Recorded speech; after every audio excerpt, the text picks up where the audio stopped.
There are a few who can write a book about vampires as well as Anne Rice. She has been credited with single-handedly reviving supernatural fiction.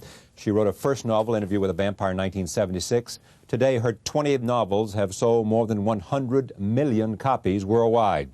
Over the years, she's explored ghosts and witches as well as blood drinkers.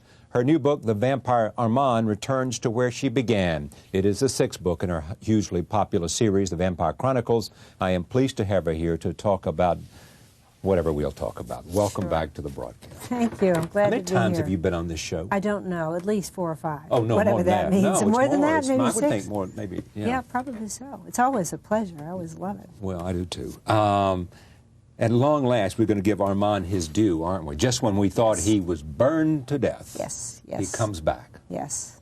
It was very important for me to go back to him, and going back to him was like going back to the beginning, because he's been in all of the novels, except maybe for one. He's appeared in them. But not as a major character. Not as a major character, but as a major influence on the plot, usually. Yeah. Or very much an antagonist of Lestat, or somebody that seems really evil but enigmatic at the same time. And I really loved going back, gathering all the material in the other novels that I had done on him, and exploring that, you know, like having that discipline of what had already been said. I couldn't contradict anything, yet I had to make a coherent life within that structure. Lestat is your favorite? Absolutely, absolutely. I'm in love with Lestat. I mean, Lestat's my male alter ego, my supernatural alter ego. So if we know something about Lestat, what do we know about you, in a sense?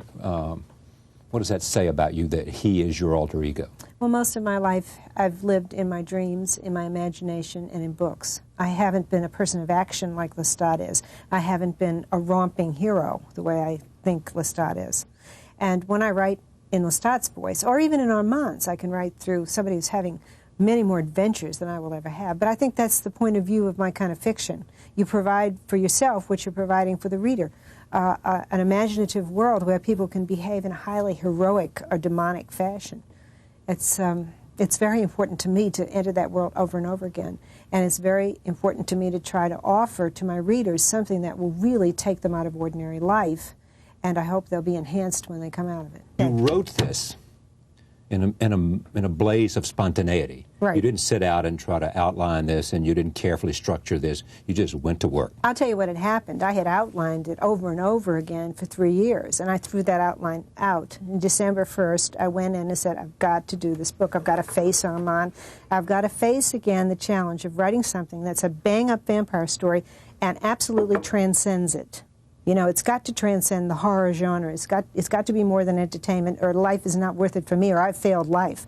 And I sat there and wrote from December 1st to January 6th when it reached its conclusion. The only thing I knew about it at the beginning is that Armand would become very close to two mortals, Sibel and Benji. That was all I really knew, and I had a vague idea of who they were. And the rest of it was going by what I had always written about Armand, you know, going deeper into his life in Russia. He was kidnapped as a boy, taken to Constantinople, Istanbul actually, and he was sold to Venice, to a brothel. And then I had Renaissance Venice to write about, which I loved, and I kept the characters there. Is it Venice you love, or Florence most? It's both, actually. It's both for entirely different reasons. But in the book, they actually go to Florence for a few nights just to see all these wonderful things like the monastery of San Marco. And I went back to Florence as soon as I finished the book. Within days, I left. Why did you do that? I wanted to check certain things. I had not gone to the monastery of San Marco before, but I described it in Armand, and I wanted to walk through it myself. And I had no idea what a well-developed museum it is, and how spectacular it is to see Fra Angelico's painting.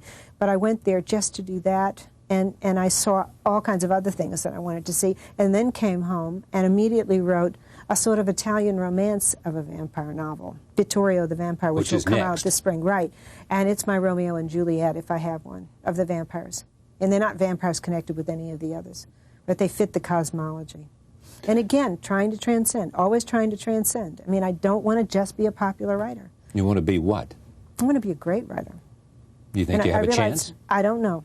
I can't possibly judge that. I know I give it everything that I can. I don't hold back, fearing that I'll make a fool of myself.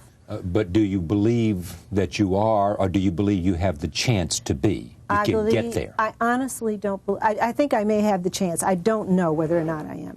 I really don't. Only the world can decide that. And is anything you can do to make, I mean, what can you do to accelerate or to make it happen? I mean, can you do anything other than continue to work and to try to make it better? Not really. I mean, you just have to take every dare. Just when you want to think, oh, I can't get away with this, but I really want to write it, that's the time to write it. Take the dare. Don't listen to cynicism. Don't listen to anybody who's trying to stop you or wants you to be safe. Well, what if I said to you, what you should do is get away from writing about the things that you know and you're comfortable with and stretch your wings? I have, and it hasn't worked too well. I know. Why is that? I don't know. Well, because you've developed a worldwide readership that expects you to write about vampires.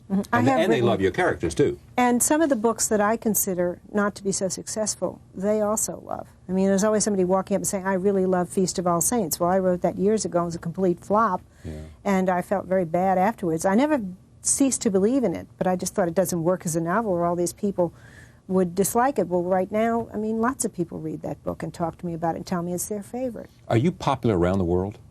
I mean, people that buy your books in Japan? Yeah, absolutely. I'm very fortunate in that regard. Russia? Russia. Well, Turkey. I think they do in Czechoslovakia, and they do in Poland, so I guess we're creeping into Russia. Well, you'll get there soon enough. Yeah, right. Now, how about Africa? No, I don't think we have any African contracts, but I could be wrong, because we're translated, with each book has so many translations, just maybe 11 different languages, 12, maybe 15, I'm not sure. I know we are in Iceland, and I know we are in Israel. You write with a manic intensity, and then when you finish, you go on these binges. Well, I don't mean eating binges, but I mean there's a little bit of a chocolate thing there. But oh, well, a little bit of that. But lately, the first thing that happened after Armand is I couldn't go to sleep for 3 days. And then we left for Florence. Having stayed up most of the past 6 weeks. Right, exactly. And then we took off for Florence, so there was immense stimulation. The whole trip was structured. We visited people in the evening in their houses. We went to fabulous villas out in the country. We went to with art critics all through the Uffizi. And I'd been there 3 times before. All this was to get the max out of it, and so that I could continue using Italy as an important and vital sort of setting in my novels, as well as New Orleans. This book ranges from Constantinople to, and from Russia and Constantinople all the way to New Orleans today, right. Present New Orleans. That's right, it does. And also Kiev. Rus, right. in the time of the Mongols, is very important in this book. And I didn't get to go there. I wish I had. But I'm afraid of the fallout from Chernobyl. You are? Mainly for my companions. You know, if I was alone, I'd go myself, but I can't see dragging a bunch of people with me, and we always travel in a group, you know. What do you fear the most? What I fear the most? Yes, other than nuclear fallout. If I told you what I feared, really, let me see if I can really answer that question. What I fear is that the aliens that we read so much about are real. And they're going to come down here, and they're not going to be any nicer to us than the Spanish were to Cortez. Not to Cortez, to Montezuma. Yeah. You know what I mean? They're not going to treat us any better than we treated everybody when we came to the New World. Why should they? And I really am afraid of that. I'm afraid. Are you serious? I'm totally. See, this is you take the dare and people think you're crazy. No, I'm not asking you. Of course I'm serious. just asking. I read all these accounts of alien abductions. I read the first-person accounts. They're very convincing. You know, these people, and when they come on television, they're clearly, see, you're laughing, but this... No, but I'm serious. I'm serious. I'm taking you seriously, please, because I want you to hear more about this. Okay. And then there's one other thing I'm afraid of. What's that? Death. Well, we all ought to be afraid of death. Yeah, some people aren't, but No. Some people escape that fear for a while. It's not so much fear, but there's so many great things to do, you know. Yeah, there's so many great You know what I things would fear most? What? Prolonged incapacity. Oh, that would be horrible, wouldn't it? That would be absolutely horrible. And of course, we see that happening around us all the time as great uncles and aunts get strokes and things like that, you know. And you see it and you think, when that happens to me, I hope I go like that, you know. If I wanted to torture you, what would I do? I'm not going to tell you that. There's a simple answer, but I'm not telling you. Oh, there's one thing that would do it for you? Oh, God, I would be a wreck.